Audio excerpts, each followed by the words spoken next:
যেন শোকাহত বাবা সত্যি সত্যি পুরো কথা বলতে। তার এই নির্বাক বক্তব্যই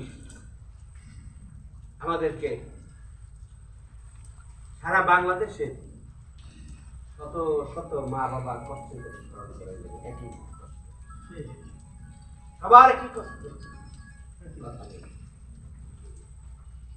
কিন্তু সাগরের বাবাকে আমরা বলতে চাই